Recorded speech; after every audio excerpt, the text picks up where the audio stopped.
In the summer of 2021, Keith Rucker posted this picture and said, "Somebody please save this bandsaw from the scrapyard."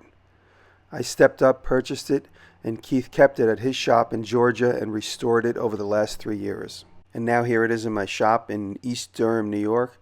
I'm going to assemble it, and I'm going to start cutting some stuff. Oh boy. Oh boy.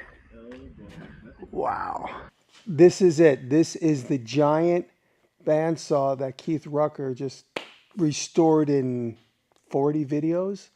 I just looked, and the first video was in October of 21. Now here it is. It's May of 24. It'll be 3 years in October that Keith started working on this. Sent it to me. Jason picked it up from him and brought it here, and we got it off the truck. It's so big.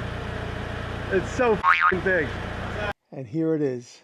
First thing I got to do is I got to build a base so that the wheel will go below the frame. The wheel is designed to go into the floor of a factory. I don't have the opportunity here to make the wheel go through the floor, so I'm going to build a base so that the wheel can spin freely and that we could still forklift it around.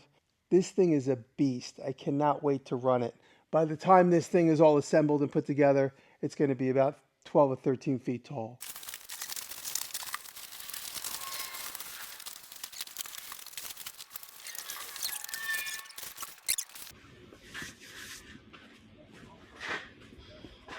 No guard.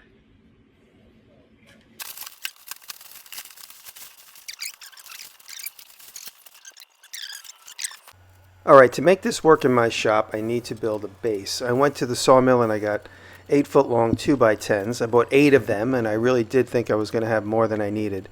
I really was planning on filling this in solid, so it was going to be one big solid base. I soon realized I was not going to have enough wood to make it solid, so I began spreading it out just so I have at least enough to transfer the weight to the frame from the forks of whatever I might pick it up with.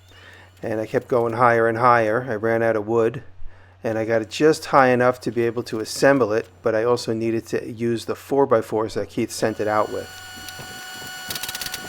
If you click the link in the description of this video, several people are asking, and yes, I do still have some of these hammers left. Please click the link in the description. I'm very proud of how these turned out. With its premium brass head and high-end hickory handle, I carefully designed these Thrust hammers earlier this year, so if you would like to order yours, there's only about 50 left. Please click the link in the description before they sell out. And as always, thank you always for the love and support.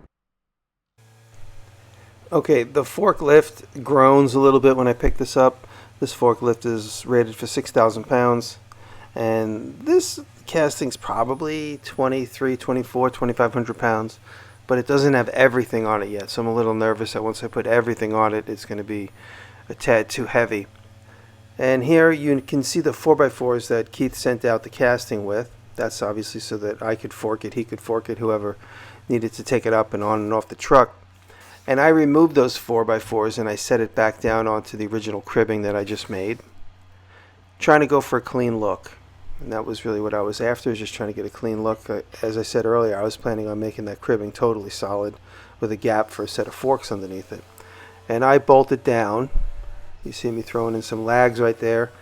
And what I soon realized is that I needed to, and I don't show it here because it was a little too in the weeds, I had to take those 4x4s that were originally bolted to it and then add them up underneath, and you'll see that by the end of the video.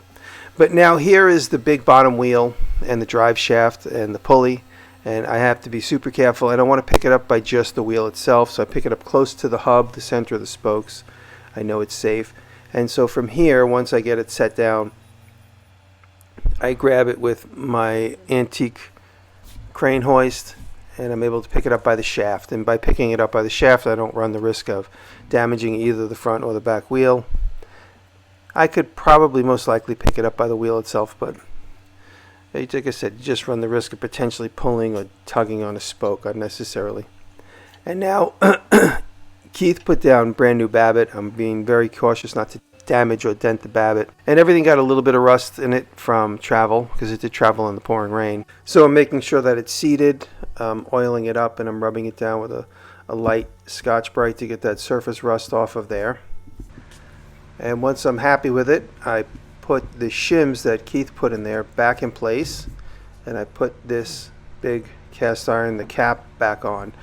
Now you'll notice the cap where my hand is has holes that would otherwise hold a shaft.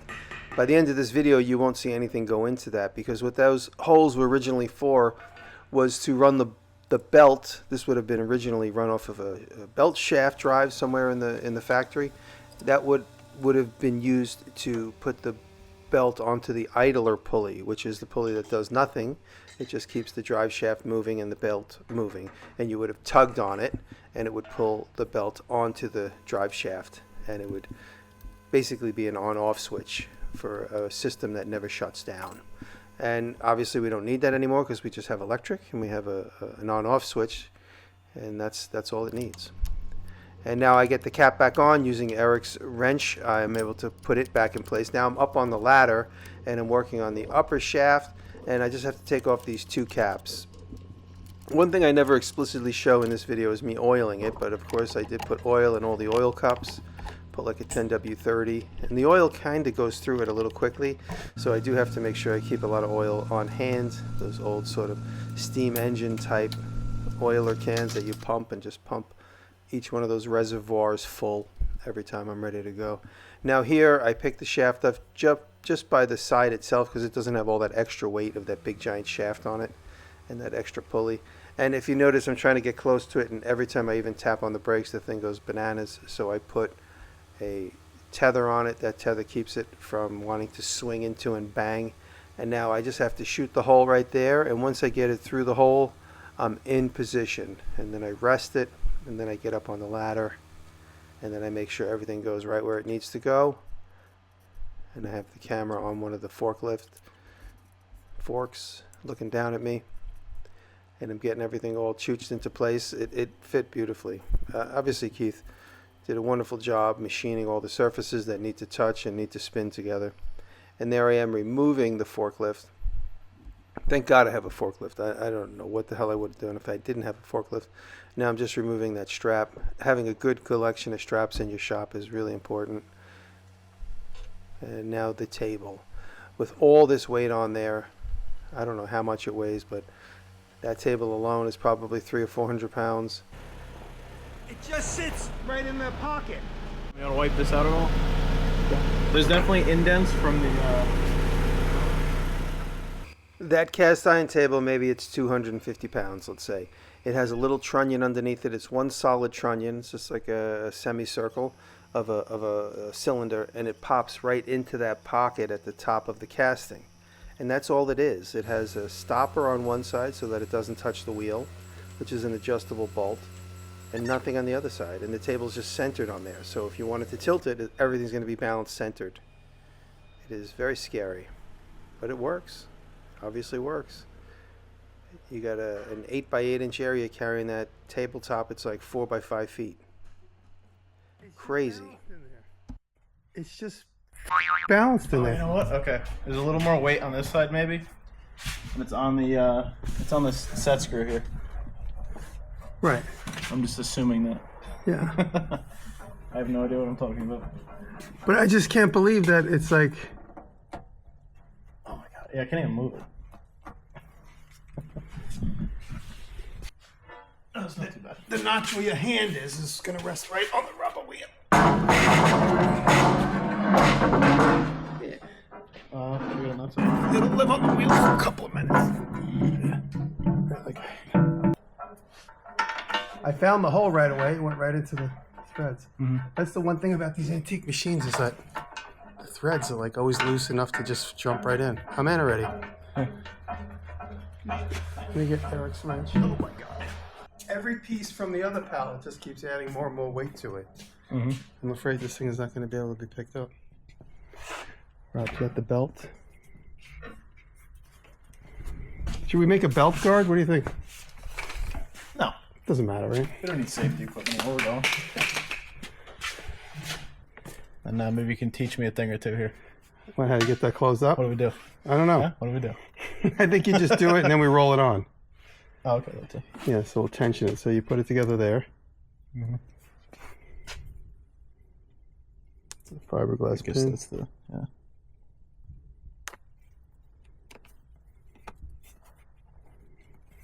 And then you should be able to roll it on. Ready? Go.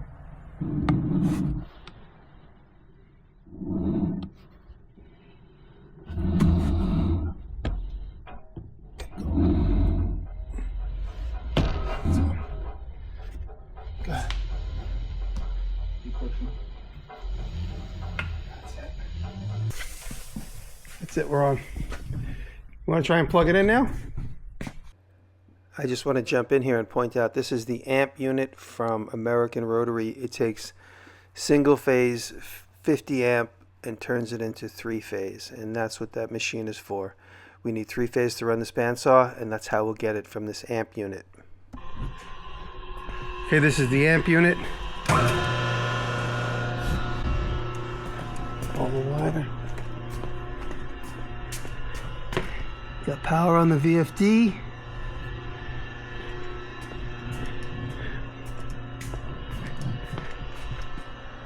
This is the variable speed. Pull out. Ready? Whoa, that slow start is sexy. Wow.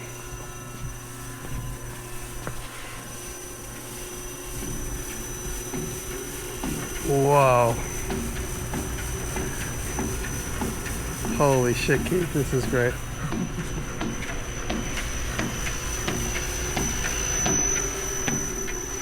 See how slow it goes. At 5. Let's see, it's supposed to have a brake, so. Electronic brake. That's it. Damn. That's nice. All right, let's put the blade on.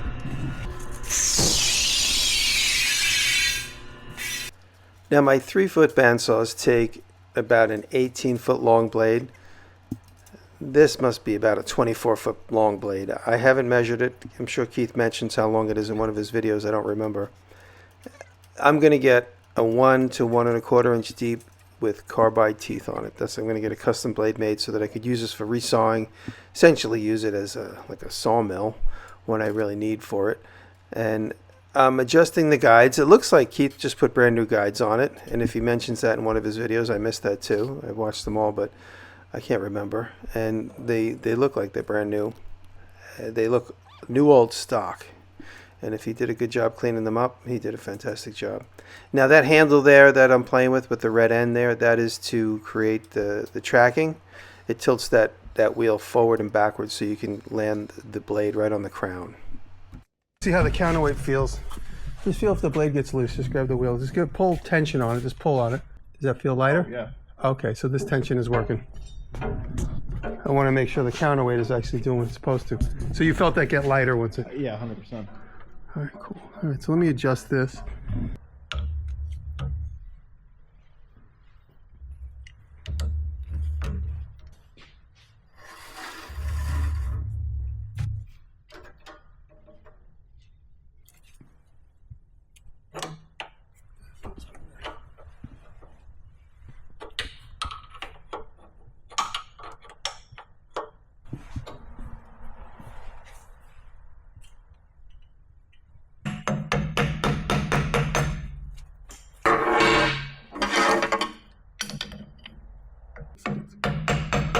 It's twisted a little bit. Should I turn it on? Yep. All right, this is it. This is it. This is it. Ready?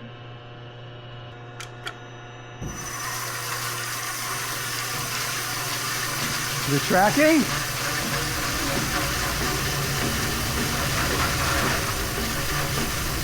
Tracking looks pretty good.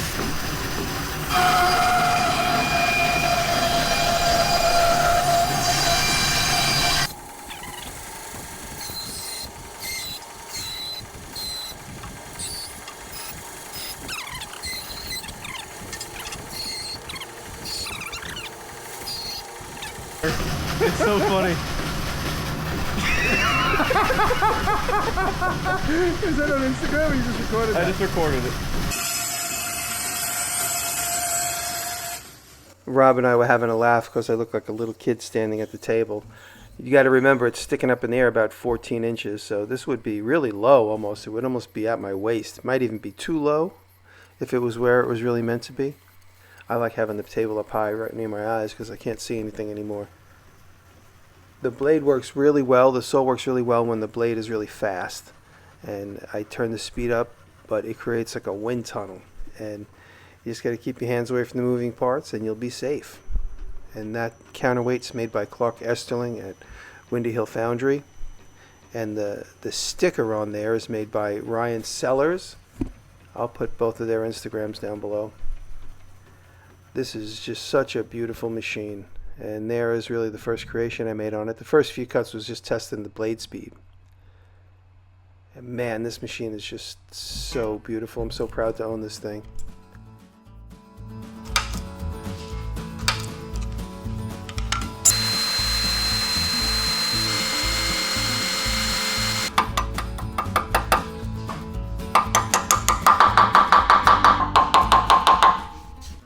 This beautiful brass badge was made by Tom Utly. I'll put his Instagram down below.